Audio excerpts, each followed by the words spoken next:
Halo, selamat malam teman-teman Teologi Dewe dimanapun berada. Semoga kita semua dalam keadaan yang sehat.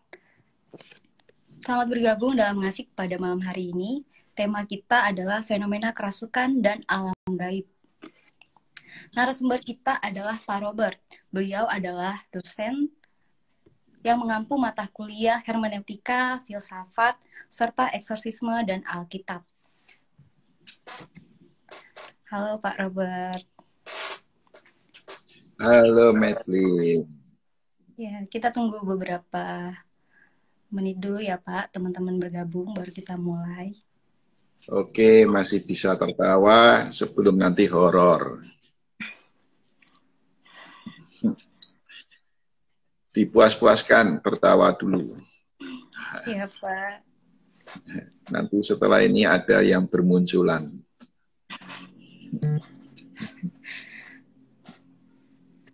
Oke, ini sudah lewat semenit Pak. Mungkin kita Ya. mulai saja. Ya teman-teman, ini sebelum Boleh, kita ya. mulai, saya akan nonaktifkan dulu kolom komentarnya. Suara saya jelas ya Pak? Jelas sekali Medlin. Ya. Terima kasih Pak. Nah, fenomena kerasukan atau kesurupan dari dulu hingga kini masih eksis nih Pak. Nah, bahkan di tengah jemaat juga demikian. Ada anggapan yang menyatakan bahwa orang yang kesurupan itu kurang imannya, Pak.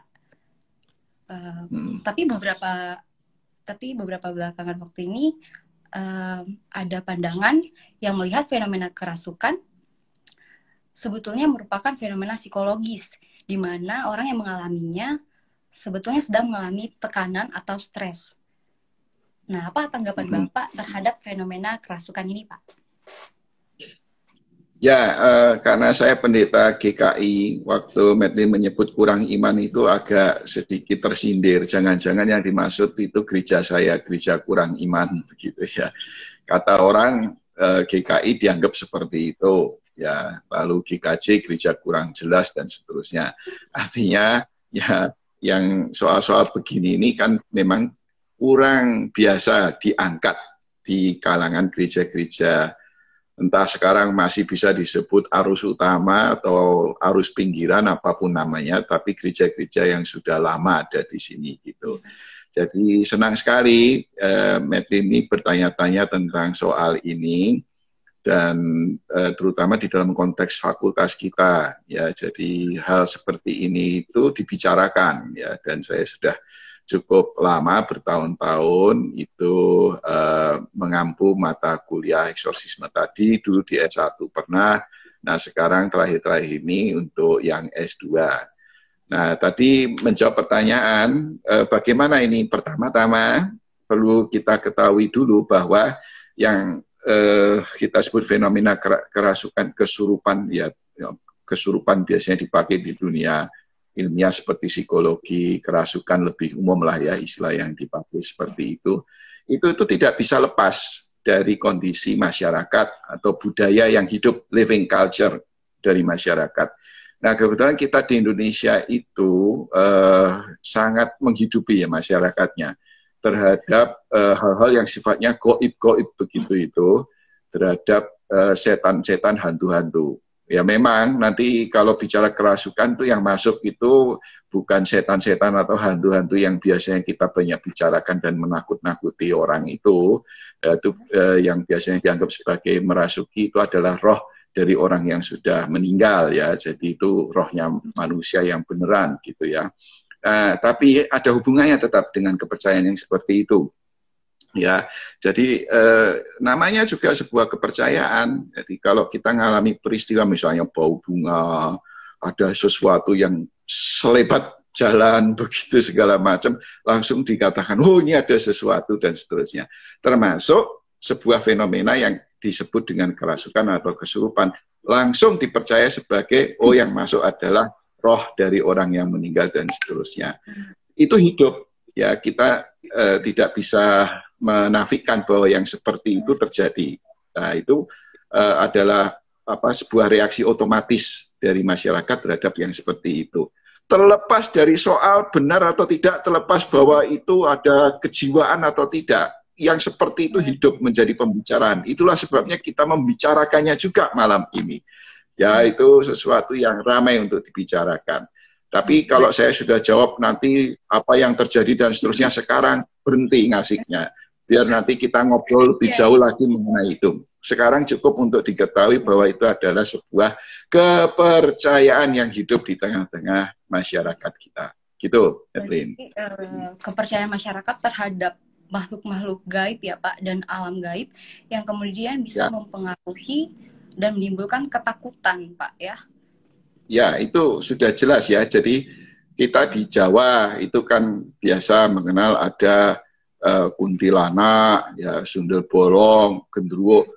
Mungkin bagi anak-anak muda sekarang agak janggal ya istilah-istilah seperti itu. Atau mungkin di desa-desa masih sangat hidup gitu ya. Tapi waktu saya kecil itu hidup, walaupun saya tuh anak kota ya. Tapi masyarakat masih mengenal itu.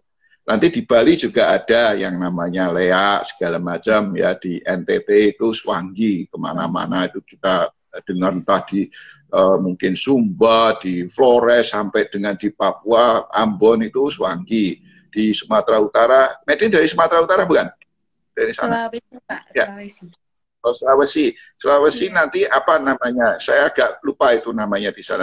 Jadi itu menarik. Satu kali kalau misalnya kita tanya apa namanya asal muasal begitu itu, jadi masing-masing apa setan atau hantu itu punya anaknya sendiri. Dan mereka itu belajar peta buta, jadi nggak pernah nyebrang. Misalnya Lea itu nggak pernah nyebrang ke Jawa gitu ya. Atau sundel bolong, kuntilanak nggak pernah nyebrang ke Bali. Mereka tahu, saling menghargai. Oh, ini sudah batasnya Selat Bali, saya harus kembali gitu kan. Nah, Swangi itu nggak pernah masuk ke Jawa gitu. Walaupun ada orang dari NTT di sini, saya kok belum pernah dengar didatangi Swangi di sini. Swanginya tahu, sudah belajar. Ini bukan wilayah saya deh gitu ya. Jadi, tapi living culture itu yang kayak gitu. Budaya yang hidup di tengah masyarakat. Punya wilayah kekuasaan sendiri ya Pak. Saya pun pernah mendengar seperti ini. Katanya kalau dirasuki setan terus menyeberang pulau nanti setannya nggak ikut gitu Pak. Tapi ya jadi kalau dirasuki nyeberang pulau. Sorry ya. Tadi Bapak sempat bilang bahwa meskipun kerasukan itu dipercaya kebanyakan masuknya roh-roh gaib, roh-roh jahat. Tapi Bapak bilang lebih seringnya dirasuki oleh roh orang yang sudah meninggal, biasanya kerabat, dan juga dipercayai ini ya Pak, biasanya roh itu ingin menyampaikan sesuatu melalui orang yang dirasukinya, gitu Pak. Jadi mereka merasuki orang tersebut. Nah, sebagai orang Kristen Pak, kita mempunyai warisan berupa teks Alkitab yang menjelaskan mengenai fenomena kerasukan seperti di Markus 1 ayat 21 sampai 28, Markus 5 juga yang mengisahkan tentang Yesus yang mengusir roh jahat dari tubuh seseorang. Namun pada masa ini banyak orang mulai berpandangan bahwa fenomena kerasukan itu sendiri sebenarnya adalah salah satu fenomena psikologis. Nah, bagaimana menurut Bapak? Ya, jadi pertama ke Alkitab dulu, itu lumayan lah ya, itu karena bidang saya begitu ya. Ya, itu yang menarik terjemahan. Jadi, yang tadi Metin sebut, teks Markus 1 itu kan memang terjemahannya disebut roh jahat gitu kan. Tapi kalau lihat Yunaninya itu kan sebenarnya roh yang kotor atau tidak bersih. Nah, itu mesti kaitannya dengan ritual gitu kan. Jadi kan kita sudah tahu juga di perjanjian pertama atau lama itu persoalan bersih atau tidak bersih, clean, unclean, segala macam itu sangat menonjol. Ya, jadi sebenarnya konteksnya itu ritual gitu. Jadi bukan moral, jahat atau tidak, itu tidak seperti itu. Nah, tentu ini kita pertama harus kaitkan dulu dengan pengertian atau katakanlah teologi dari Markus. Siapa Yesus itu menurut Injil Markus gitu ya. Jadi apa misi Yesus di tengah dunia ini menurut Injil Markus? Tidak semata-mata bicara tentang yang disebut dengan pengusiran roh jahat segala macam. Sebab nanti kita lihat juga ada peristiwa yang lain di mana Yesus itu bisa ngomong-ngomong sama legion itu ya. Siapa namamu? Legion. Oh ya, ini kenal saya banyak begitulah. Terus legionnya apa negosiasi toh? Boleh nggak saya diusir tapi jangan sembarang usir. Mesir yang enak saja, yang bisa dibikin sate, apa itu babi, mana ada babi lah ini ada banyak gitu. Nah, ternyata setelah dimasuki ya babinya nggak terima gitu, dimasuki sama roh jadi jempalitan masuk jurang, akhirnya nggak bisa dibuat sate karena terlalu susah atau paling tidak menimbulkan kehebohan karena kerugian ekonomi. Itu kan soal ekonomi. Nah, terus itu kan menjadi sebuah peristiwa yang mengingatkan betapa untuk menolong orang perlu ada sebuah pengorbanan. Katakanlah nyawa orang atau orang itu lebih berharga daripada materi. Ya sorry ya, babi-babi dianggap materi. Sebenarnya nanti kalau ini temanya ekologi ya lain lagi, babinya harus dihargai. Tapi maklum waktu itu mungkin babinya kurang dihargai, dianggap ya sudahlah daripada orang lebih baik babinya 2.000 ditukar dengan 1 orang. Paling tidak di situ message-nya adalah lo lihat ya bahwa penyelamatan dalam bentuk penyembuhan orang itu kan penyelamatan itu artinya macam-macam ya, jangan diartikan hanya soal masuk surga saja, tapi juga penyembuhan dari sakit segala macam yang dibawa oleh Yesus. Itu ada sebuah harga yang harus dibayar yang ditolak oleh orang banyak waktu itu. Udah kamu pergi aja, merugikan dan seterusnya. Itu kan terus-menerus bergema bahwa kedatangan Yesus dianggap merugikan. Nah yang seperti ini yang kita perlu lihat. Setan pun juga di dalam Injil-Injil itu memang ya, kalau kita bicara Alkitab itu kan setan munculnya juga bermacam-macam toh, Medlin.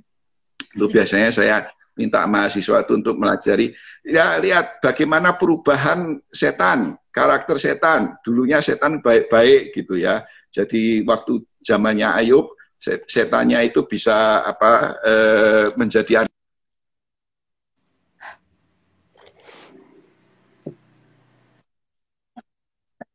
Iya.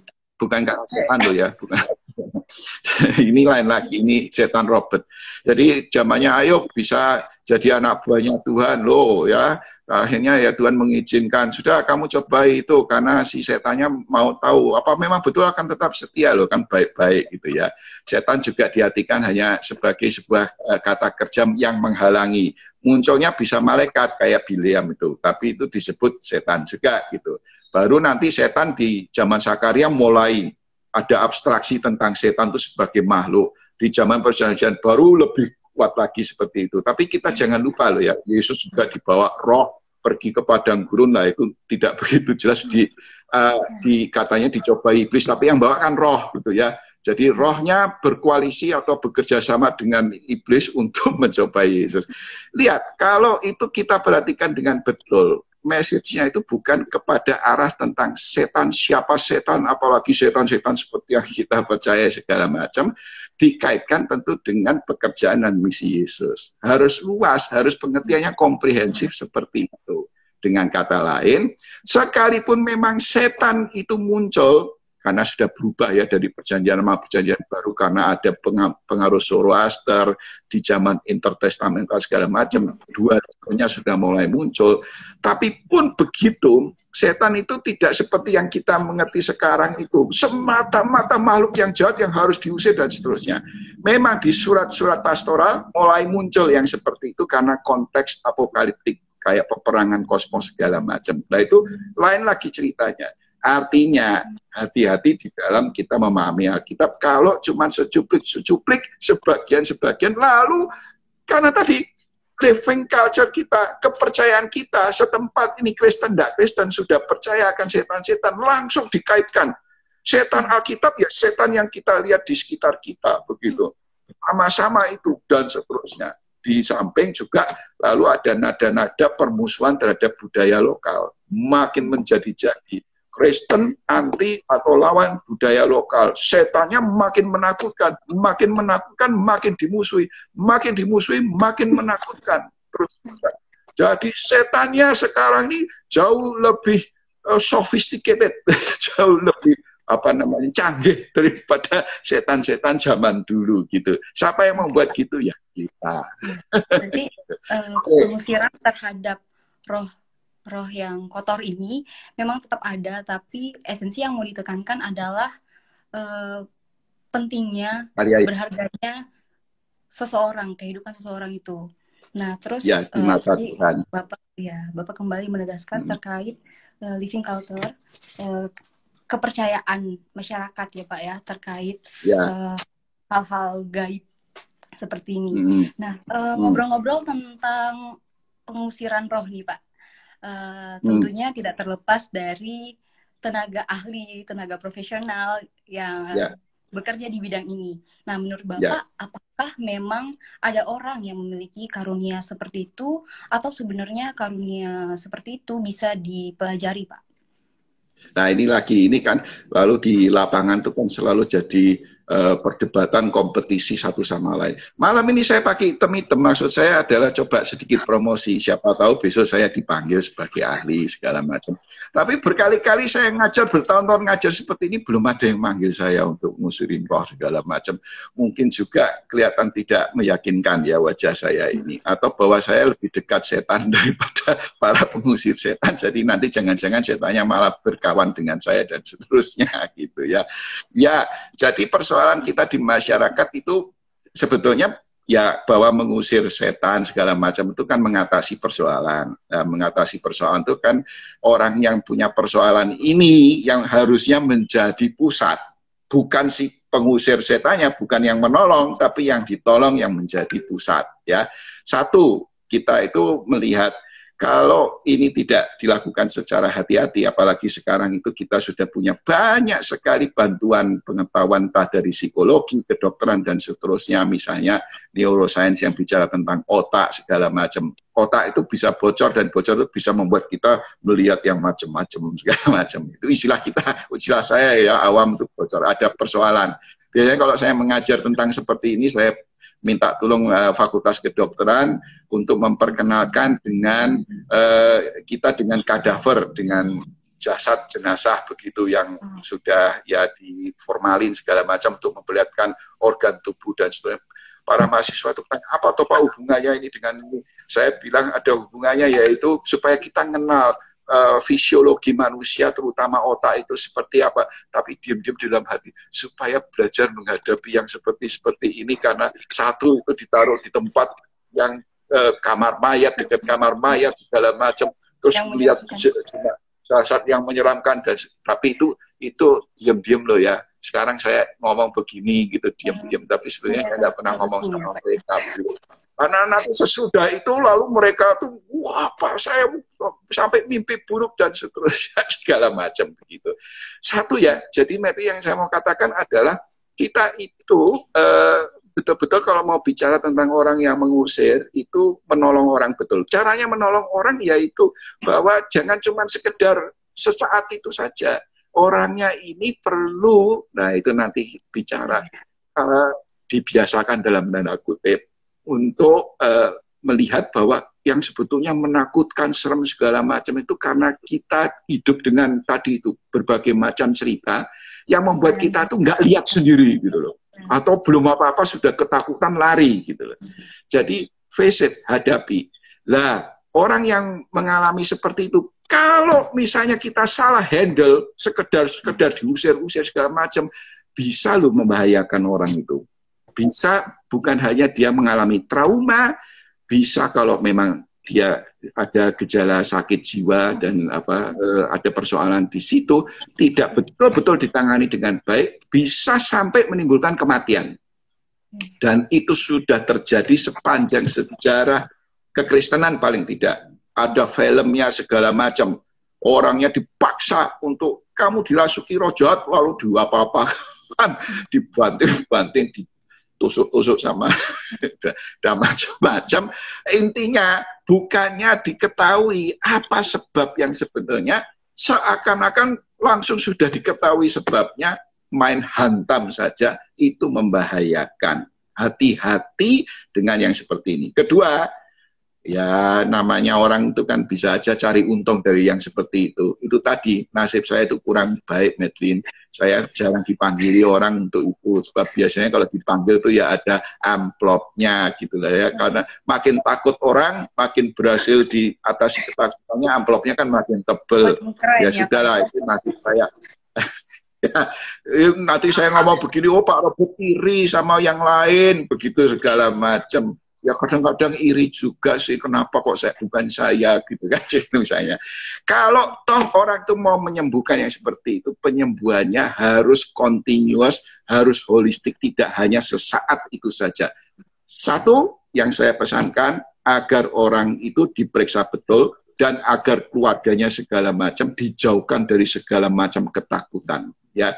Ketakutan-ketakutan terhadap hantu, setan-setan dan segala macam itu yang membuat akhirnya kita melihat apa yang terjadi pada orang yang seperti ini. Biasanya, Edwin, ada trauma-trauma psikologis, ada soal-soal yang belum selesai dalam diri seseorang itu yang perlu diselesaikan. Siapapun loh, sebetulnya kalau ada orang yang menengking-nengking pun, itu sejauh pengalaman yang saya dengar dari mereka, setelah itu pastoral, mesti ada pembicaraan dengan orang ini, gitu. Jadi berarti kan diketahui something wrong, ada sesuatu yang perlu diselesaikan. Pastoral itu jalan keluar yang paling baik, diajak omong-omongan, keluarganya juga dipastorali. Menurut saya itu jalan yang paling baik, walaupun amplopnya sedikit, gitu kan, gitu ya. Kok tertegun kamu? Oke, Kamu Pak. merasa rugi belajar di Duta Wacana segala macam. Berarti terlepas dari meskipun tenaga ahlinya ini apakah mempelajari keahlian itu atau memang mempunyai talenta di bidang itu, tapi yang paling penting yang mau ditekankan adalah sebelum melakukan pengusiran, alangkah baiknya dilihat dulu penyebabnya, melihat fenomena kerasukan secara holistik ya Pak ya. Dan sering juga terjadi kesurupan yang berulang Pak. Jadi yang kesurupan sudah dianggap sadar, tapi ternyata selama beberapa waktu malah kesurupan lagi. Jadi perlu penanganan yang berlanjut, tidak sekedar saat itu saja ya Pak ya. Persis. Ya, persis. Ya, okay. Ya. Saya punya pengalaman loh, Madeline. Ya, itu kerasukan. Mau tak cerita nih kamu? Ya. Jadi waktu saya boleh ya. Waktu itu pendeta jemaat nih. Ya, ceritanya di Surabaya itu jam berapa ya? 3 pagi kalau nggak salah. Atau sebelum jam 3 rasanya.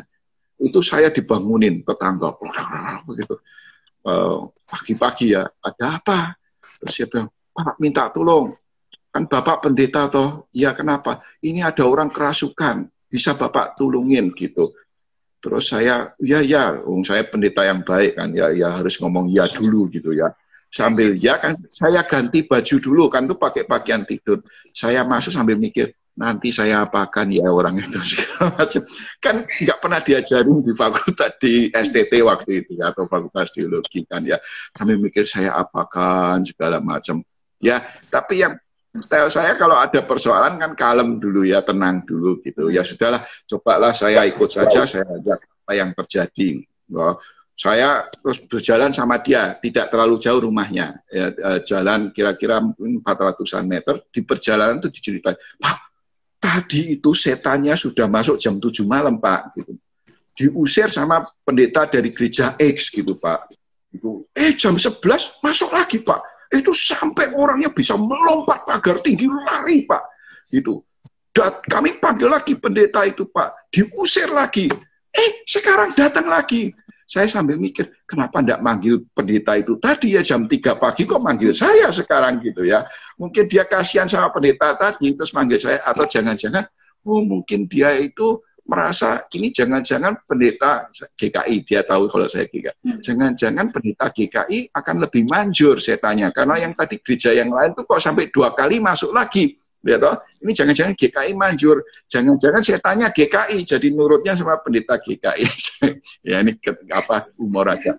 Datang, sampai di situ, dalam nama Yesus, dalam nama Yesus. Ramenya bukan main. Wah, saya yang gantian takut. Nah itu terus mengingatkan saya, ada peristiwa ketika kami lulus dari STT itu rame-rame camp di apa namanya Watu Songo di mana tuh namanya di Bandungan sana naik atas itu malam-malam teman saya gitu saya tahu masuk ya katanya kewasuan. Nah saya pas itu agak sakit tidak benar karena ada apa pendarahan ambien itu sampai HP-nya tinggal sedikit, jadi saya nggak ikut teman-teman teriak-teriak gitu, nggak punya tenaga, saya di luar saja nunggu gitu. Teman-teman yang ikut teriak dalam nama Yesus itu pagi-pagi sudah teler semua. terus minta tolong saya, kamu kan yang paling masih sehat walaupun habis saya tinggal 6 begitu, tolong dong dibawa dia ke Jogja, ke rumah sakit Bethesda. Jadi saya mesti nyetir bawain dia gitu. Wah, untungnya sama-sama teman yang kerasuan sama teman yang mengusir sama-sama sudah terenya, jadi saya aman sampai di Jogja, bawa ke rumah sakit, ditangani gitu. Ya toh lah itu saya ingat. Oh, kalau begitu, hal pertama yang akan saya lakukan adalah menenangkan orang ini, habis itu panggil dokter gitu, itu sudah saya pikirkan. Caranya terus sudah, saya minta tolong ya yang dalam nama ya, saya tidak ngomong dalam nama Yesus. Minta tolong saudara-saudara untuk menepi supaya saya bisa tenang. Untungnya nurut, yang dalam nama Yesus itu semua menyingkir. Sekarang tenang, saya tanya namanya siapa, saya lupa, pasti bukan Medlin. Terus namanya siapa, dipanggil, saya ajak gitu, saya tenangkan. Tenang, cewek ya, kebanyakan yang kerasukan kan cewek. Sorry, ini bukan bias gender ya, tapi kan begitu. Nanti ada ceritanya lagi kalau mau. Ya sudah. Jadi terus akhirnya tenang, saya kasih minta, minum air garam gula, kan biasanya orang ngalami shock kayak begitu ya, diminumi dia lebih tenang. Sekarang panggil dokter, panggil ambulans, tidak jauh dari tempat kami itu rumah sakit, sudah dibawa sana. Besok paginya saya jenguk, saya tanya apa diapakan sama dokternya, ya dikasih penenang. Terus diceritani dia punya masalah ini itu, ya sudah seperti biasanya pastoral masuk di wilayah yang seperti itu. Akhirnya kan ya seperti itu gitu ya. Menurut saya Medlin ya. Ya, ditenangkan dulu ya Pak, terus mencari tenaga ahli. Ya, nah, baru tenaga ahli kalau masih masuk lagi manggil Robert Setio gitu terakhir. Baru selanjutnya bisa penanganan melalui pastoral ya Pak ya. Nah, itu yang paling ampuh ya. Kita mesti melihat konteksnya dia, keluarganya seperti apa dan seterusnya. Ya. Terkait kemampuan untuk melakukan hal-hal atau menangani hal-hal supranatural seperti ini, Pak, banyak pemuka agama atau secara khususnya pendeta tidak memiliki kemampuan untuk mengusir setan dan sehingga jemaat yang mengalami hal-hal yang diyakininya sebagai dalam tanda petik kiriman dari orang seperti santet dan sebagainya, kemudian meminta pertolongan kepada dalam tanda petik lagi orang pintar, Pak. Nah, bagaimana tanggapan Bapak terhadap situasi seperti ini, Pak? Ya, jadi ya ini agak bergeser ya soal santet, jimat segala macam begitu. Itu juga pengalaman saya terutama waktu di jemaat itu. Waktu jadi dosen sedikit-sedikit ada sih mahasiswa yang kadang bawa ini bawa itu dari tempatnya segala macam. Lalu saya ingat kalau di Perjanjian Lama itu ada terafim. Terafim itu bentuknya nggak jelas apakah seperti patung gede atau apa yang pernah dibawa Ribka segala macam. Itu kalau kita penelitian arkeologi tahu bahwa sebetulnya tiap rumah orang Israel itu punya patung seperti itu. Itu patung nenek moyang. Nah, kenapa ditaruh di rumah di bagian tengah agak belakang? Mirip dengan orang Tionghoa. Itu punya tempat di situ itu. Itu karena mereka meyakini bahwa nenek moyang yang sudah mati itu masih bersama dengan mereka. Dan salah satu yang diharapkan adalah memproteksi, memberikan perlindungan. Nah, sebetulnya itu kan juga soal seperti jimat dan seterusnya. Kan begitu ya. Jadi hal-hal seperti itu umum lagi di tengah masyarakat kita. Tapi lagi bahwa ketika kemudian orang ada persoalan seperti santet segala macam, cepat-cepat langsung diterjemahkan dengan kebiasaan dukun, syaman ya. Saya bilang syaman itu karena dukun itu kan ada dukun tradisional, ada dukun modern. Dukun modern kan sekarang tahu kalau ini Kristen ya pakai ngomong Alkitab segala macam. Kalau yang bukan Kristen ya pakai ayat-ayat yang jadi dia sudah belajar semuanya. Jadi dia belajar marketing, jadi dia tahu caranya gimana segala macam. Nah, di kalangan kita yang Kristen juga mungkin ada yang pendeta-pendeta yang melakukan tindakan syamanik seperti itu. Jadi itu bisa juga gitu ya. Nah, saya tidak mempersoalkan itunya sejauh tidak membawa keadaan menjadi lebih buruk. Lebih buruk itu apa? Orang menjadi terus takut dengan tadi sedikit-sedikit santet, sedikit-sedikit jimat, ini sedikit-sedikit misalnya ya enggak mati-mati. Oh, karena ada susuk di kakinya yang belum dicabut segala macam. Terus kayak begitu gitu loh ya. Jadi akhirnya Ya menurut saya enggak sampai pada sumber persoalan yang utamanya itu apa gitu loh. Ya, jadi katakanlah kalau itu kayaknya selesai, kayaknya, tapi terus menimbulkan yang lain-lain, efeknya itu ada, itu terus ngefek kemana-mana gitu. Jadi menurut saya perlu ada, kalau mau loh ya, perubahan mau sedikit demi sedikit atau yang agak frontal segala macam terhadap kepercayaan itu sendiri terlebih dahulu gitu ya, bahwa yang namanya yang tidak kelihatan ada roh segala macam itu mungkin saja ada orang yang kadang-kadang kan begitu pendeta pun mati katanya yang bisa melihat itu dia jalan-jalan pakai jubah loh, namanya pendeta ya jalan-jalannya pakai jubah kan segala macam begitu ya. Dulu senior saya kan begitu, senior saya meninggal relatif usianya agak muda, mendadak so saya ke Surabaya untuk memimpin penghiburan. So, saya itu bilang, tadi loh pas Bapak mimpin itu ada yang lihat, senior saya namanya A gitu ya, toh dia Bapak A itu ikut nyanyi-nyanyi, Bapak ngajak nyanyi duduk di sebelah sana gitu segala macam, lo ikut kebaktian bersama dengan kami semuanya gitu ya, toh bagi saya kalau toh itu seperti itu, saya sampai sekarang sih belum benar-benar ngelihat yang seperti itu. Tapi kalaupun satu kali saya ngelihat, ya biasa saja. Kayak itu loh yang ceritanya Samuel dipanggil sama dukun endorse gitu kan, apa di endorse ya, terus endorse, lain lagi endorse sampai ngomong endorse. Jadi dukun di endorse dipanggil, terus diajak omong-omongan. Oh, para penafsir yang tidak setuju terhadap begitu kan langsung itu setan, bukan rohnya Samuel, tidak pernah. Namanya Samuel kok disebut diganti setan, gimana sih kan gitu. Ya, tapi itu ya seperti itu keadaannya. Cuman kan terus cerita itu berkaitan dengan kondisi Saul yang sedang stres. Nah, itu yang perlu diselesaikan kayak gitu loh. Ya. Jadi kalaupun ada hal-hal yang gaib-gaib terjadi begitu, yang diurusi yang hidup gitu loh ya. Jadi jangan terlalu ngurusi yang seperti tadi gitu. Katakanlah biarlah mereka punya dunianya sendiri, kan katanya begitu. Mereka punya dunia sendiri. Jadi kita tahulah kita di sini dunianya, dia di sana dunianya. Kayak gitulah. Rumah tangga kan juga gitu, sebelahnya ada tetangganya, masuk kita masuk ke tempatnya tetangga segala macam gitu kan, rumahnya ya rumahnya sendiri, tahu sama tahu, kalau ketemu kadang-kadang hai gitu aja, Metin itu kayak kamu belakangan tuh hai belakangnya Metin lah gitu aja sudah. Ya.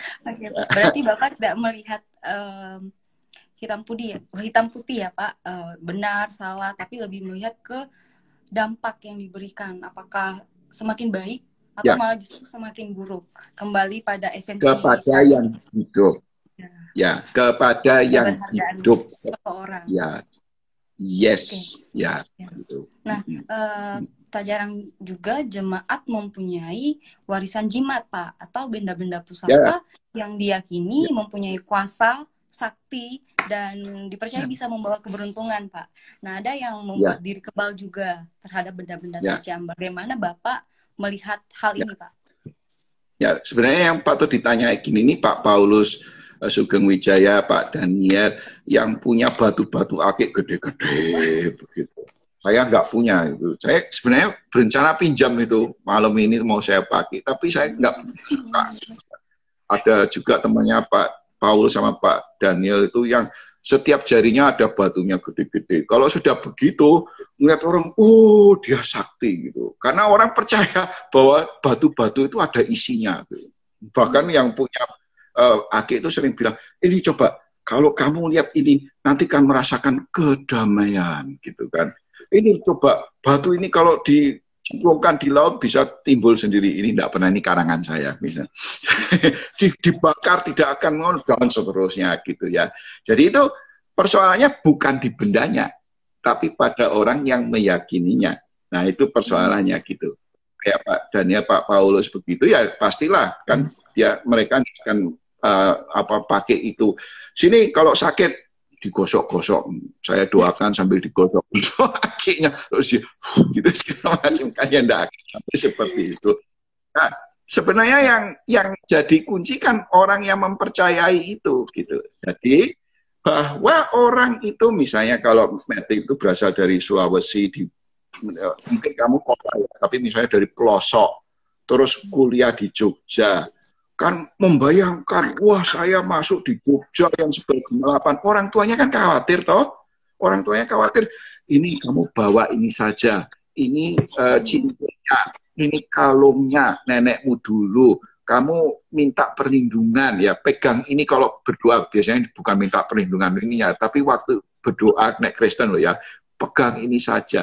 Itu fine kok, karena orang itu kan butuh yang seperti itu. Sebenarnya apa manipulasi seperti itu hampir tiap hari juga kita lakukan.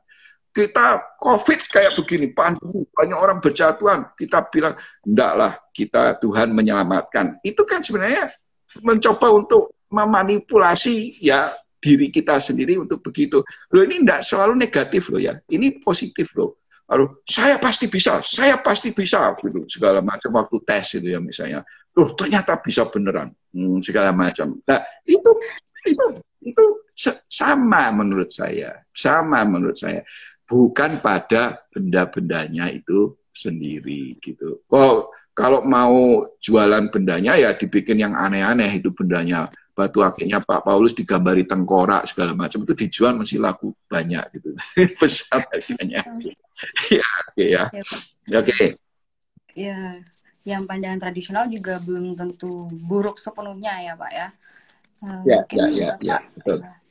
mungkin sebagai seorang pendeta Bapak pernah punya pengalaman Pak di jemaat misalnya ada jemaat yang kerasukan, terus ada yang memandang bahwa oh ini kiriman orang gitu Pak, atau Ya, ada sharing mungkin dari jemaat yang bilang pacar ya. saya kena pelet gitu-gitu Pak. Ya, ya. Jadi kan pertama-tama kalau dia hidup di living culture yang seperti itu ya kita jangan bilang, oh enggak betul seperti itu, tambah stres kan gitu ya toh. Ya diandaikan kita itu kan bersimpati dulu, seakan-akan bersama dengan dia, oke, ya santai. Terus ngomong, itu pintu masuknya gitu. Kalau belum apa-apa sudah kita kritik, oh tidak benar segala macam, ya susah. Ya, ini pendekatan ya. Kalau saya itu kan tidak terlalu suka dengan pendekatan frontal. Kadang-kadang masih frontal gitu ya. Apalagi sama mahasiswa. Kadang-kadang brutal gitu kan. Ada saat-saat genting tertentu kalau terlalu halus nggak ditangkap gitu ya. Tapi kalau untuk orang-orang yang traumatik, saya pernah ngalami itu. Jadi wah stres betul. Terus ini apa ibunya gitu ya. Terus tadi ada bunga-bunga itu di mana di halaman depan saya dipanggil datang untuk mendoakan gitu loh. Terus setelah omong-omong lah tahu bahwa suaminya itu punya selingkuhan segala macam. Terus diceritakanlah bahwa tadi yang ngerjain, yang ngirim bunga, terus bau menyan segala macam itu selingkuhannya supaya si istrinya ini nggak kerasan atau celaka segala macam begitu. Nah itulah yang kemudian kami gali bersama-sama gitu. Jadi tidak langsung mengatakan mana tidak ada bunganya apa itu segala macam. Kondisinya seperti itu. Jadi masuk dulu. Toh semuanya menurut saya kok sama Metin. Mau pakai cara yang langsung dalam nama Yesus. Toh akhirnya juga pastoral gitu. Jangan cuman datang berdoa pergi. Kadang-kadang kan ada yang kayak gitu ya. Jadi berdoa datang berdoa gitu. Lah yang ditinggal ini yang payah kayak tadi pengalaman saya disuruh menyelesaikan kerasukan setan yang sebelumnya sudah manggil pendeta yang sama 2 kali. Terakhir saya ketiban yang nggak enak gitu kan. Biasanya gitu. Setelah yang nggak bisa baik gitu ya, terus panggil yang model-model kayak kita kayak saya begini ini itu sudah berat gitu. Jadi ya repot juga gitu. Gitu ya. Gimana, Mati? Oke. Saya mau menambahi saja, Pak. Berarti kalau tadi di awal saya membuka bahwa fenomena kerasukan sering dianggap karena orang imannya kurang. Tetapi saya baca di bukunya Pak Siswanto bahwa orang dia melakukan penelitian bahwa ada orang yang mengalami kerasukan sebenarnya mereka taat melakukan kewajiban agamanya, tetapi karena Ya. merasa lebih dekat dengan hal-hal gaib, jadinya dan merasa Tuhan lebih jauh, jadinya malah lebih terpengaruh ke hal-hal supranatural itu sendiri, Pak. Ya. Itu ya, Pak. Ya. Dan kembali saya tekankan bahwa tadi dari sharing kita, fenomena kerasukan mempunyai korelasi dengan kesehatan mental. Oke, Pak.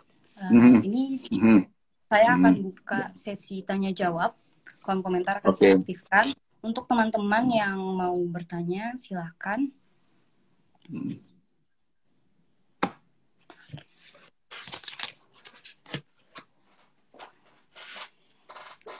Dari sisi saya nggak kelihatan ya pertanyaan yang keluar cuman hati-hati itu, yang bentuknya hati terbang-terbang begitu itu. Jadi kayak roh terbang begitu. Ya. Ya. Mungkin Gimana? sambil menunggu Ada pertanyaan untuk bertanya, ini ya. ada pertanyaan yang sudah masuk. Jadi kemarin sempat dibuka question box di IG. Ada pertanyaan begini, Pak. Apakah benar dulu Raja Salomo memiliki 72 iblis? Dan kalau benar, untuk apa? Gitu, Pak, pertanyaannya. Atau sinyalnya Madeline ini? Iya. Ya, sorry. Sekarang sudah oke, Madeline. Bisa diulangi? Jelas, Pak. Aduh, ini ada sinyalnya tidak lancar atau bagaimana ini? Oke, saya ulangi ya, Pak. Ya. Nah, ada pertanyaan begini, Pak. Apakah benar dulu Raja Salomo memiliki 72 iblis? Dan kalau benar, untuk apa? Waduh, untuk apa ya? Sebenarnya kalau boleh ya untuk happy untuk 72. Ya kan di cerita kita banyak, saya enggak ingat deh jumlahnya. Jadi apa banyak? Ya mungkin ada kepercayaan tentang banyak istri segala macam, terus ada kaitannya sama hantu atau kepercayaan apa ya. Tapi saya nggak pernah mendengar yang seperti itu ada kaitannya dengan itu. Gitu. Jadi sorry, saya tidak begitu bisa menjawab tentang itu. Bahwa Salomo istrinya banyak, iya kan. Kalau ditanya mengapa istrinya banyak, ya itu prestisius, kan mau menunjukkan tentang kekuasaan, ya. Dan nanti ada kaitannya juga dengan soal hikmat atau hikmat itu. Tapi kan itu dikritik gitu ya, hikmat itu apakah harus berakhir dengan soal materi. Tapi ini kan soal Alkitab lagi ya, mungkin tidak terlalu menarik. Jadi saya tidak begitu bisa menjawab 72 segala macam itu, Madeline. Gimana? Oke, Pak. Kalau memang tidak bisa, mungkin kita lanjut ke pertanyaan yang lain. Ini ada pertanyaan, ya. Pak.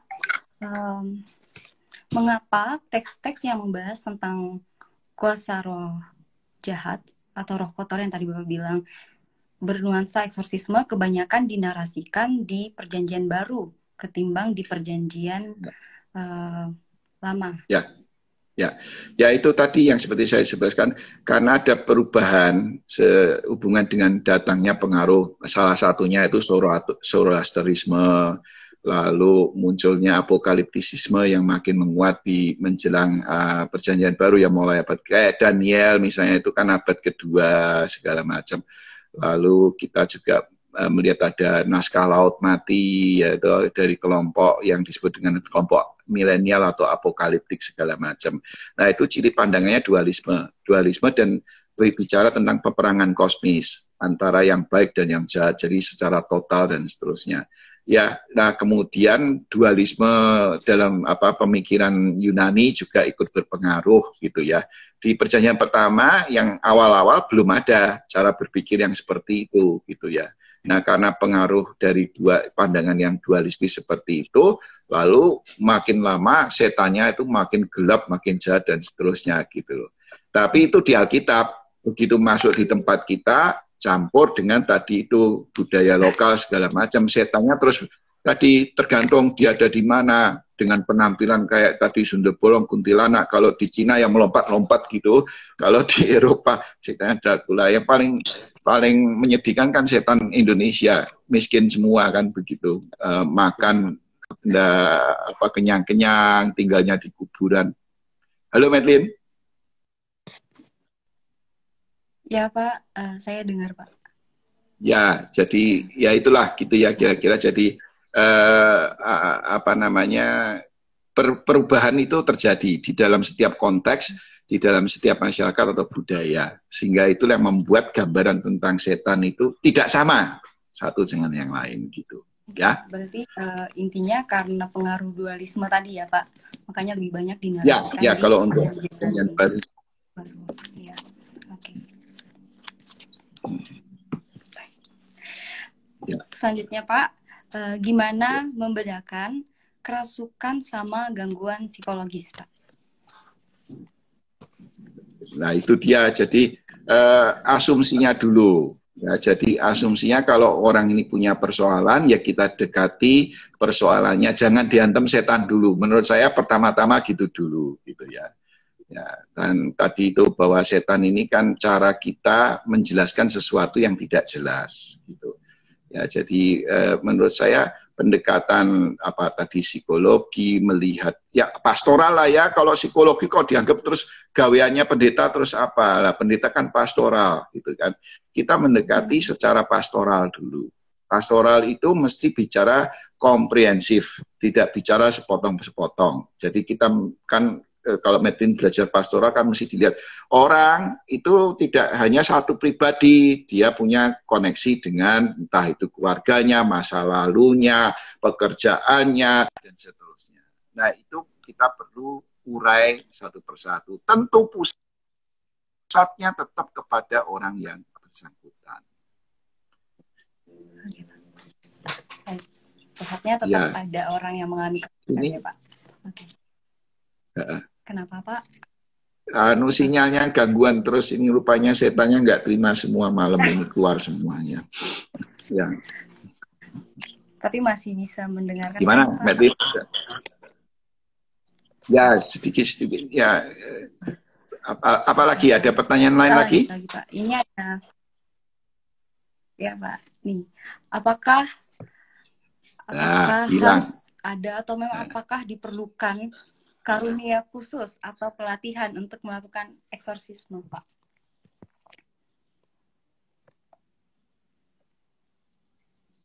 Ya. Bagaimana, Pak? Apakah terdengar jelas? Ya. Ya, jadi kamu lebih jelas di dalam kegelapan kayaknya gitu. Soalnya sekarang terang lagi. Gimana? Apakah memang harus ada karunia khusus atau Oh ya, atau kalau untuk kamu terang, kamu bukan anak terang, kelihatannya kamu anak gelap ini. Jadi kalau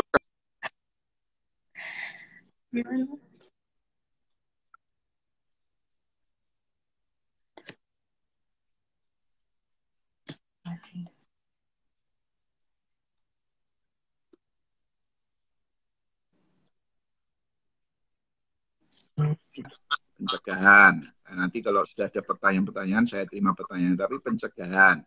Nah, itu begini. Jadi kalau tadi adalah sumbernya living culture, ya kita di pendidikan. Itu yang paling utama.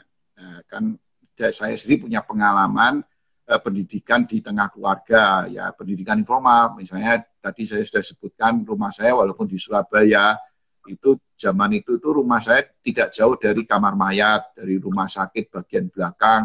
Lalu zaman itu juga kan penerangan tidak seterang sekarang. Banyak pohon-pohon lagi, kan bagus juga sebetulnya. Banyak pohon Tanjung antara lain yang kalau berbunga baunya wangi sekali. Lalu banyak cerita horor-horor gitu ya.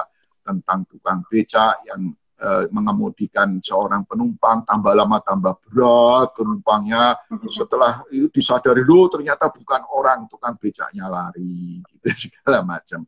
Nah itu tuh membuat saya mimpi buruknya di daerah tempat itu, di belakangnya rumah sakit atau di jalan di dekatnya di mana sering terjadi kecelakaan. Oleh karena simpangnya itu agak aneh, ada simpang 5 gitu loh. Jadi orang sering nggak kelihatan kecelakaan di situ. Terus jalannya suka dikasih kembang-kembang. Nah itu jadi sering ada mimpi buruk di wilayah itu. Lalu orang tua saya kan asalnya dari Blora.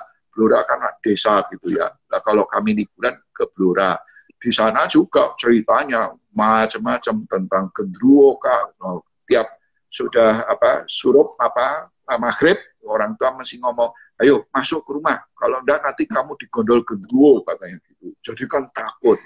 Maksudnya cerita-cerita itu kan ada moralnya supaya anak-anak ini itu tidak main sampai malam, tapi sampai pagi. Tuh nggak perlu juga ya. Terus apa nurut sama orang tua dan seterusnya. Tapi yang seperti itu kan punya masalah. Sama di gereja.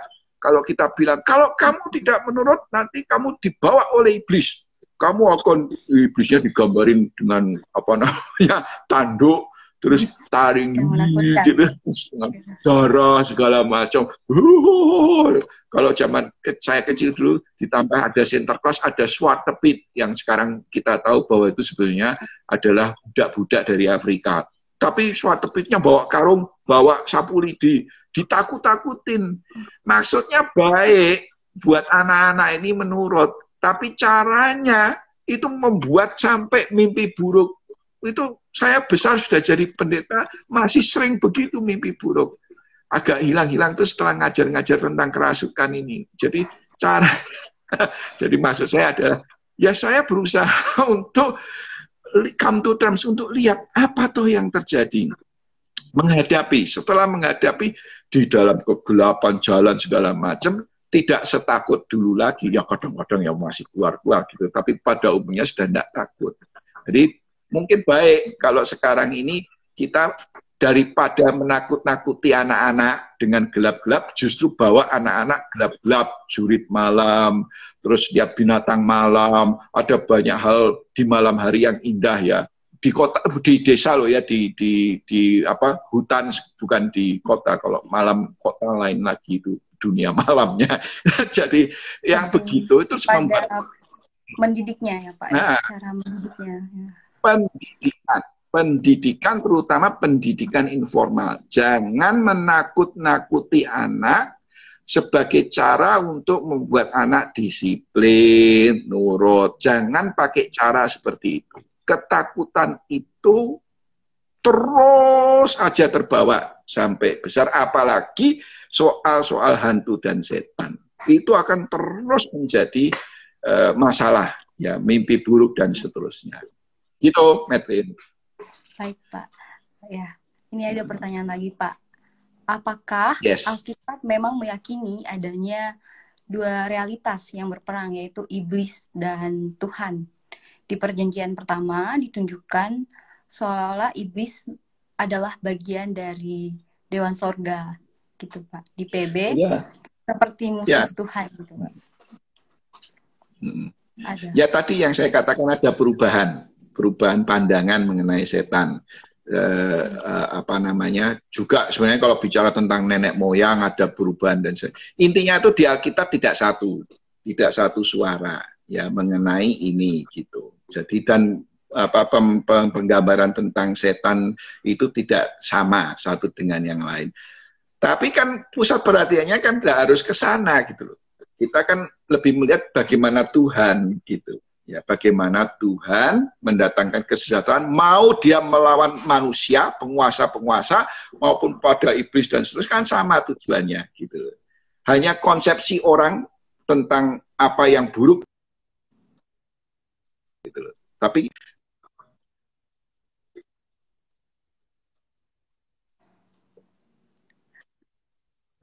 sama terus begitu. Ya. Jadi oke, Pak.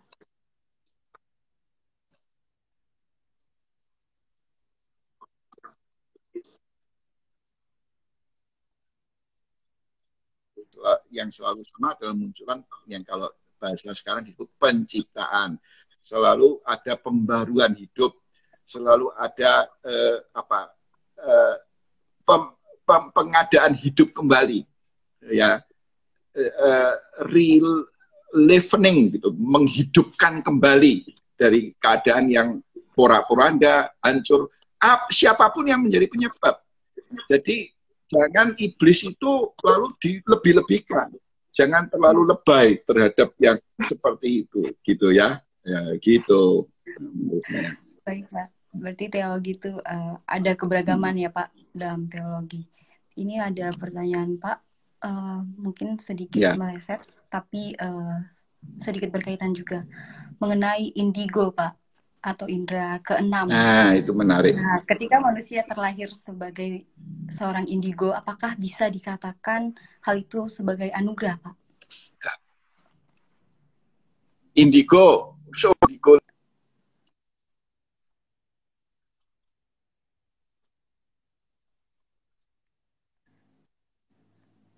Um, Agak putus-putus, Pak.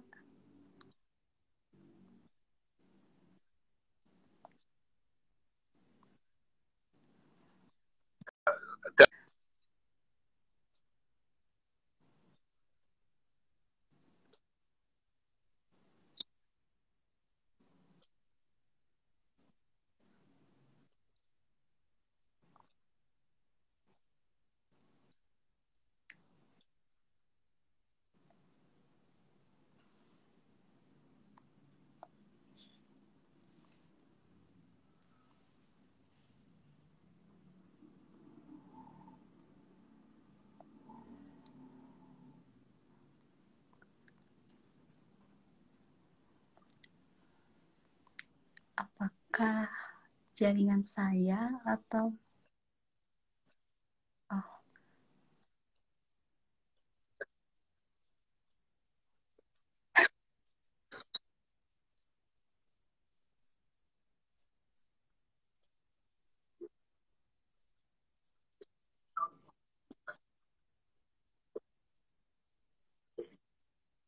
tapi dari banyak kesaksian-kesaksian orang indigo, jangan dihubung-hubungkan dengan tadi hantu-hantu, Pak Robert?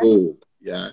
Kadang-kadang saya Pak memang Robert? mendengar ada orang indigo melihat yang Ini tadi Bapak serem-serem. suaranya Ya, lah, putus-putus, terus jadi gimana? jawabannya tidak Kalau saya terdengar. bilang mungkin Apakah hermeneutik Bapak bisa juga mengulang, gitu Pak? ya, penafsiran. Iya. Karena biasanya apa yang serem-serem itu adanya di gereja segala macam begitu ya. Itu tidak kenal tempat, bukan. Lucu Iya, Pak, jelas. menurut orang. Ya, gimana? Sudah jelas, Pak. Ya. Oh, ya. Jadi indigo itu biasanya melihat orang yang sudah meninggal. Jelas ya sekarang ya. Putus-putus juga. Ya, jadi biasanya kan melihat apa roh orang. Jadi pertama jangan negatif gitu ya, karena orang indigo pada umumnya saya bukan ya, tapi menurut mereka itu tidak melihat roh itu yang serem-serem menakutkan segala macam kayak cerita hantu-hantu. Itu roh biasa, roh orang yang sudah meninggal. Kalaupun roh orang yang meninggal itu mau menyapa yang masih hidup, katanya ingin memberikan pesan supaya yang hidup itu tenang. Jadi bukan menakut-nakuti. Ya, jadi itu yang dari pengalaman indigo. Nggak tahu lagi kalau indigonya memanfaatkan karena dia mau tahu orang takut terus dia takut itu di belakangmu ada sesuatu yang nggak tahu. Nah, kalau sudah begitu kan sama saja yang namanya orang. Kadang-kadang kalau punya kelebihan kan ingin menggoda orang yang nggak punya kelebihan gitu ya segala macam. Tapi kalau memang rohnya sendiri dari segi pengalaman orang-orang indigo yang saya tahu, yang mereka Jelas mengatakan ini lihat ini dan putus, itu. Kalau mau masih menyampaikan pesan ya misalnya Tadi kan menenangkan kita yang sudah hidup membahas itu bahwa aja gitu fenomena loh. kerasukan Jadi itu sendiri lagi nggak ada dipengaruhi sesuatu oleh yang kesehatan menakutkan mental. Ini ada dari pertanyaan yang roh-roh yang mungkin seperti bisa itu. dijawab Gitu. dengan lebih spesifik, Pak. Apakah Putus, keadaan psikis seperti luka batin bisa menjadi pintu masuk bagi roh jahat atau roh kotor sehingga seseorang mengalami kerasukan, Pak?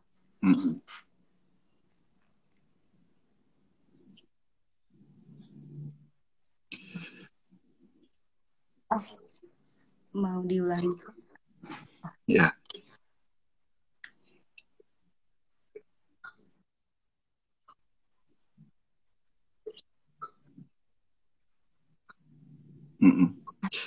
Oh gitu. Ya saya nangkep yang terakhir, putus-putus suaramu gitu. Kalau bagi saya seandainya ya biasanya kan dikaitkan dengan di sini ya dulu banyak pembunuhan, terus apa kalau enggak zaman yang apa berapa tahun belakangan zaman Belanda dulu gitu kan. Jadi biasanya dikait-kaitkan dengan sejarah. Dulu saya waktu masih kecil tuh ada jalanan di belakang rumah kami itu kasurnya melayang-layang, benda-benda dari itu melayang-layang, lalu dikaitkan dengan ada banyak hal yang marah di situ dan seterusnya begitu itu ya. Nah yang kayak begini-begini sesekali itu terjadi di antara kita. Menurut saya itu kayak nonton film horor gitu ya. Jadi kamu kalau nonton film horor kan bayar. Ya, kalau terus kamu nggak takut ya percuma bayar gitu ya. Orang nonton film horor kan untuk ditakut-takuti. Itu juga ada sesuatu kita dari pengalaman yang seperti itu. Tapi naik rumahnya kotor, perlu dibersihkan dan seterusnya begitu. Kadang kan terus membuat orang jadi stres yang tinggal di rumah itu. Ya. Kalau orang Tionghoa itu percaya kalau beli rumah jangan yang tusuk sate, itu nanti akan terjadi kecelakaan. Tusuk sate itu rumahnya persis di pertigaan jalan, dia menghadap jalan, jadi nanti ditabrak. Terus dulu ada majelis di tempat gereja saya yang cukup kaya orangnya. Itu salah satu yang dia lakukan adalah membeli rumah-rumah tusuk sate karena harganya murah. Jadi ya gitu. Jadi ya kayak gitulah ya. Jadi ya ini pokoknya kalau kita itu terintimidasi dengan kepercayaan-kepercayaan yang seperti itu, lalu jadi hal yang aneh gitu loh. Bagi orang yang lain justru menjadi aneh gitu ya. Baik Pak. Gitu ya. Ini juga ada pertanyaan Pak. Bagaimana gereja di luar karismatik memulihkan seseorang yang dikatakan kerasukan Pak? Biasanya kan kalau gereja di luar karismatik kurang akrab ya dengan eksorsisme ya Pak, seperti gereja-gereja Protestan.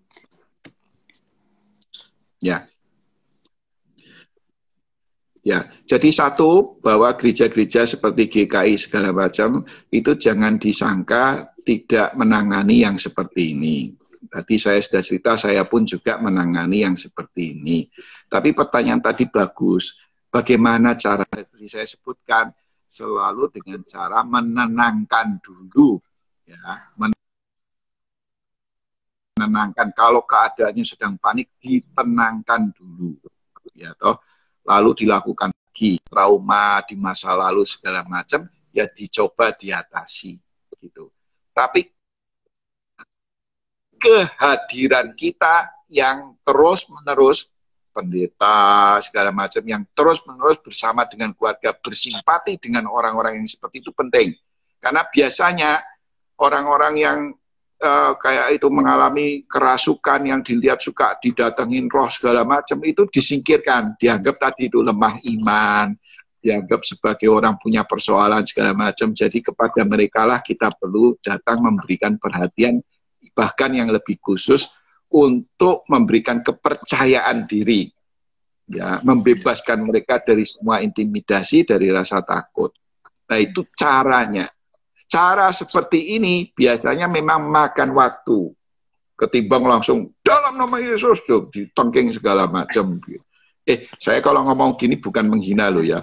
Ini kan cara-cara yang apakah tidak berdoa juga kepada Tuhan? Ya berdoa pada Tuhan dalam nama Yesus sama saja kan begitu. Ya cuman caranya berbeda gitu. Saya kan pernah juga khotbah di gerejanya Om saya yang Bethel. Kalau khotbahnya gaya GKI itu nggak ada yang amin-amin, haleluya, begitu yang khotbah Om saya sedikit, haleluya, amin, langsung itu suara itu langsung membuat jemaatnya merespon tepat gitu. Kalau saya walaupun saya teriak-teriak tetap saja nggak respon, nggak klik. Itu namanya bahasa namanya language game yang Wittgenstein. Jadi bahasa yang sama klik gitu loh. Menurut saya hanya itu persoalannya. Dalam nama Yesus segala macam itu hanya language game-nya.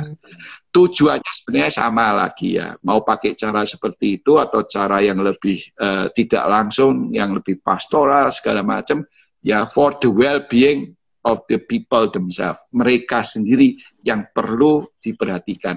Persoalannya bukan sayanya, tapi orangnya. Bukan saya yang jadi populer, bukan saya yang dipanggil ke sana kemari, bukan saya yang mendapat kekayaan dari peristiwa itu, tapi orang yang saya tolong. Supaya mereka mandiri, gitu ya. Jadi jangan bergantung kepada orang-orang. Kalau bukan Pak ini yang berdoa, tidak mungkin bisa. Itu ketergantungan. Ya, Tidak dan ada iman bergantung pada orang. Harus bergantung pada Tuhan, bukan pada orang. Gitu ya. Nah, dan kalau terjadi ketergantungan seperti itu juga malah bisa berpotensi orang yang dipandang ahli ini malah ada kepentingan pribadi ya Pak di baliknya. Ya itu kan nanti kalau saya ngomong gitu dikira iri segala macam gitu loh. Tapi paling tidak itu memberikan kemungkinan atau peluang bagi orang-orang yang mau mengambil keuntungan dengan cara itu gitu. Ya toh. Jadi kalau yang pusatnya adalah orang yang ditolong, ya harus mandiri, jangan bergantung kepada pendoa-pendoa segala macam begitu gitu loh. Ya. Baik, Pak.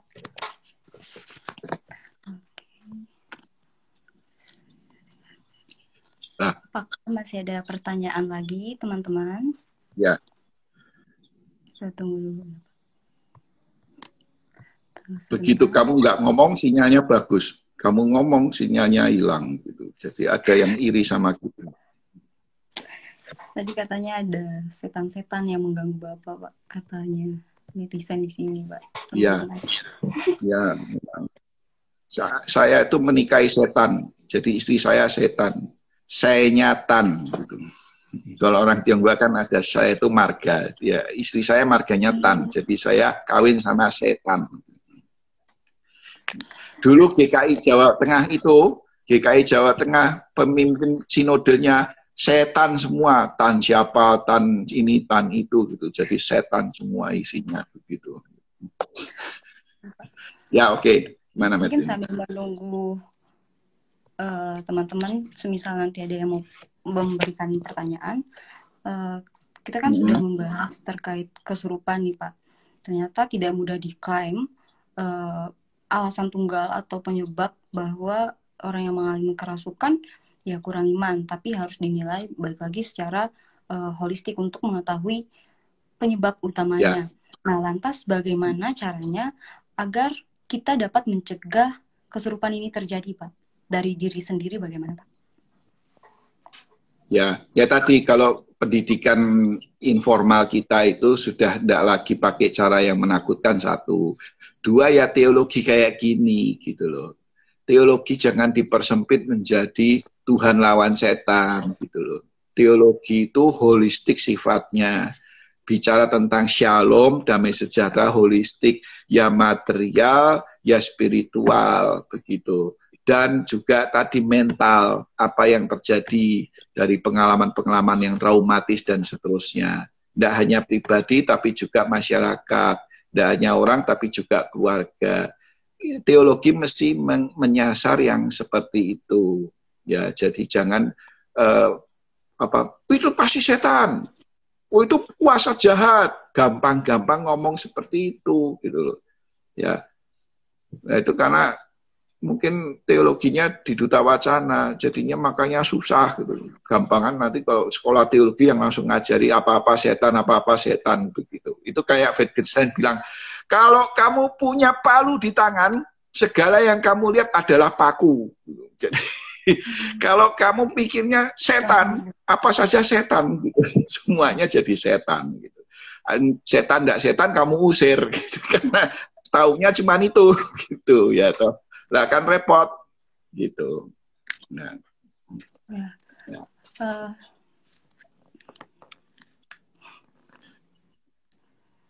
Ada apa lagi? Jangan tertawa sendiri, kamu kelihatan tertawa sini malah serem gitu jadinya. Nah ini ada Gimana? Pertanyaan Pak. Pak, kayaknya setan itu berkontekstual juga ya Pak.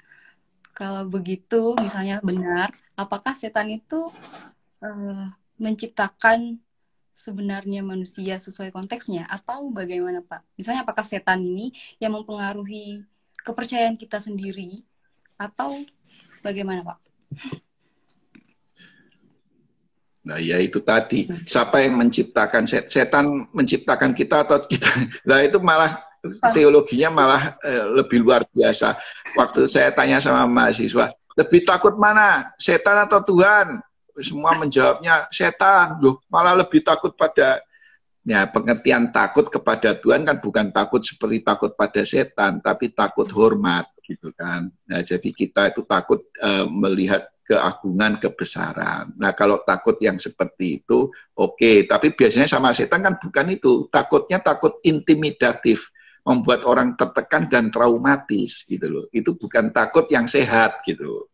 Nah, maka itu yang harus dibebaskan. Kan berita Alkitab tuh selalu Tuhan bilang jangan takut gitu loh. Jangan takut itu ya kalau memang teologi di barat karena sudah tidak ada setan-setan yang kayak gini, zaman dulu masih ada, sekarang sudah tidak ada. Yang diarah adalah penguasa-penguasa dalam arti politik gitu. Nah, tapi kalau kita di Indonesia yang masih percaya setan-setan perlu juga diarah. Karena akibatnya sama, orang menjadi tertekan, tidak berdaya. Terus nanti ada selalu yang memanfaatkan itu, mencari keuntungan dari ketidakberdayaan itu, ya toh jualan setan segala macam begitu. Nah ini itu yang bermasalah. Jadi inti teologi kan begitu, disibakkan dari semua yang memperbudak kita, membuat kita tertindas, membuat kita itu tidak lagi merasakan kesejahteraan. Nah, kesejahteraan itu apa? Ya, sekali lagi kesejahteraan adalah bukan hanya soal spiritual saja, tapi juga soal material, soal bukan individu saja, tapi hidup bersama. Jadi bagaimana kita berelasi dengan semua yang ada di lingkungan kita, termasuk dengan alam, gitu. Seringkali setan muncul di malam hari, kasihan itu burung hantu segala macam yang munculnya malam semua ditakuti, padahal luar biasa menariknya binatang malam segala macam itu kan, jadinya semua kena itu, dikait-kaitkan sama setan gitu.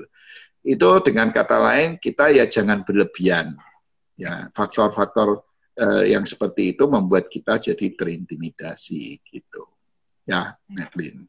Baik Pak, ini juga ada pertanyaan, sharing dulu bahwa beliau melihat praktik perdukunan di antara jemaat Pak. Nah menurut Bapak, apakah praktik ini harus dilihat sebagai bagian dari living culture atau teologi Kristen perlu mengkonfrontasi Pak? Dukun-dukun, nah, lihat dulu, jadi kadang kan gini, kalau kita itu bicara di wilayah yang tidak ada dokternya, tidak ada tenaga kesehatan, tidak ada rumah sakit, begitu itu, ya biasanya yang disebut syaman gitu itu atau dukun segala macam itu menjadi rujukan.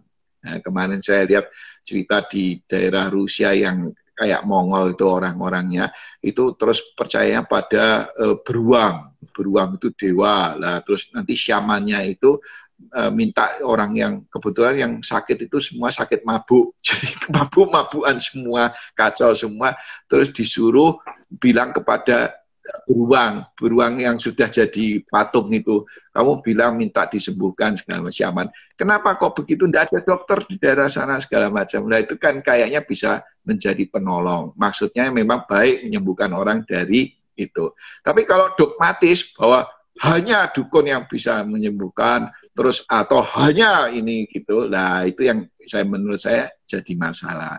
Yang kedua ya kita itu berusaha ya untuk bagaimana kalau kita kan percaya bahwa ilmu pengetahuan modern termasuk dunia medis segala macam adalah sarana yang dipakai oleh Tuhan untuk kesejahteraan kita semua. Nah itu juga jangan dijauhi, itu pun kita pakai gitu loh ya, sehingga tidak menjadi permusuhan. Banyak toh permusuhan sains dan agama yang muncul dalam bentuk macam-macam itu, termasuk di masa pandemi ini segala macam, antivirus, anti vaksin segala macam begitu itu rame semuanya gitu. Nah jadi jangan semata-mata ini gitu loh ya penyelesaiannya gitu. Apakah dukun-dukun, nah itu agama lokal itu kan sekarang kita juga perlu melihat ada banyak positifnya. Misalnya dalam soal kerusakan lingkungan, agama lokal, agama setempat ya itu banyak sekali berjasa di dalam melestarikan lingkungan.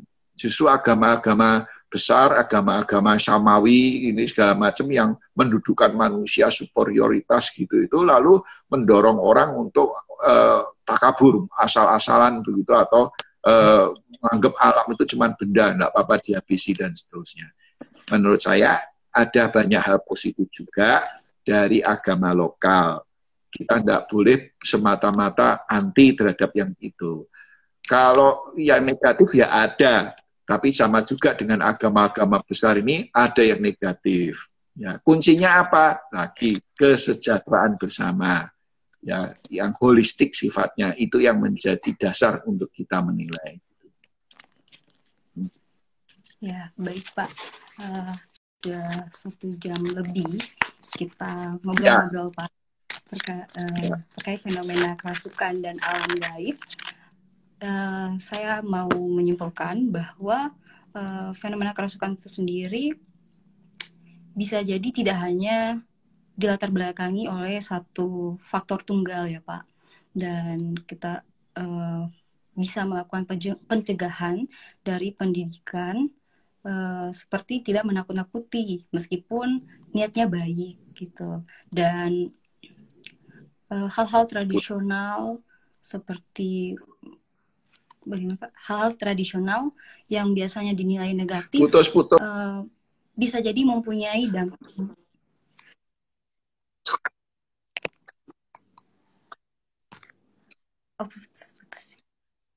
Apakah jaringan saya, teman-teman, atau sudah jelas kah Pak? Iya. Ya, saya lanjut.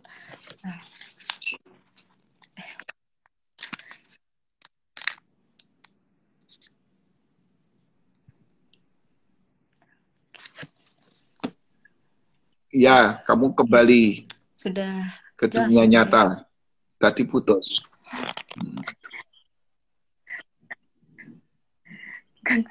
Oke, Pak. Saya lanjut kesimpulan yang kedua tadi terkait hal-hal tradisional yang biasanya dinilai negatif, belum tentu semuanya negatif. Bisa jadi juga ada kebaikan atau hal positif dari hal-hal yang tradisional, dan dari agama-agama utama pun perlu dipandang dengan kritis ya Pak. Bisa jadi apa yang dipandang benar tetap perlu perbaikan atau tetap ada sisi negatifnya Pak. Oke. Apakah Bapak ada tambahan mungkin statement penutup atau teologi. Jadi jangan lupa dengan teologi. Jadi cara kita memandang Tuhan atau memahami Tuhan, manusia dan seterusnya, teologi itu. Jadi teologi jangan dipersempit hanya sebagai perlawanan antara kuasa jahat dengan Tuhan segala macam begitu itu ya. Jadi kalau toh kita bicara tentang apokaliptik atau akhir zaman segala macam kan tidak dipersempit hanya melawan roh-roh itu. Jadi mesti ada kaitannya juga dengan penguasa di dunia ini segala macam. Nah itu yang perlu kita lihat. Sehingga belajar teologi dalam hal ini juga penting untuk menepis atau mengikis penyempitan ya setan itu atau Tuhan hanya di dalam rangka perang antara setan dengan Tuhan saja atau yang jahat dengan yang baik saja. Itu ya. Jadi ya itu. Rupanya yang putus-putus ini jaringan saya katanya ya. Iya Pak. Ya. Waduh, sorry kalau begitu. Ya minta maaf ya saudara-saudara para pendengar yang budiman. Mungkin jaringan saya malam ini perlu diruat dulu. Tadi belum sempat meruat, jadi tidak. Oke. Baik Pak, baik Pak Robert dan teman-teman, ngasih kita sudah selesai. Terima kasih sudah bergabung bersama dengan kami. Terima kasih juga Pak Robert sudah sharing banyak hal dengan kami. Ya. Sehat selalu ya Pak. Ya. Ini saya akhiri. Terima kasih banyak. Terima kasih teman-teman. Terima kasih Pak.